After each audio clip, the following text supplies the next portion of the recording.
نقلا عن صحف محلية بدون إصابات. انقلاب أتوبيس يقل عددا من موظفي مصنع السكر ايوه. جرجة في ترعة بناحية بني عيش جنوب محافظة سوهاج، وسيارات الإسعاف تنقل مصابين لمستشفى جرجة العام لتلقي العلاج بحسب صحف محلية. تمام، نتمنى لهم الشفاء العاجل للمصابين، والله يحفظ الناس، وإن شاء الله يكونوا يعني يخرجون بأمان.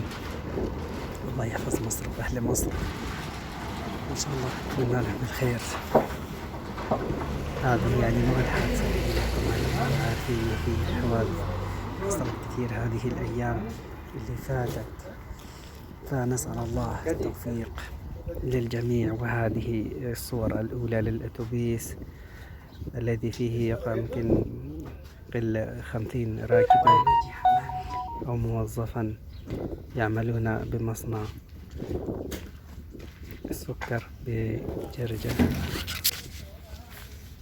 محافظة سوهاج. نتمنى لهم السلامة وأن الله يشفيهم ويرجعون إلى وظيفتهم وأعمالهم.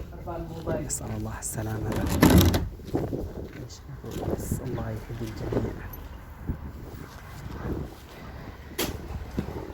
نقول يتقون على حالهم، الله يوفق الجميع إن شاء الله، والله يحفظهم ويحفظ كل مرة.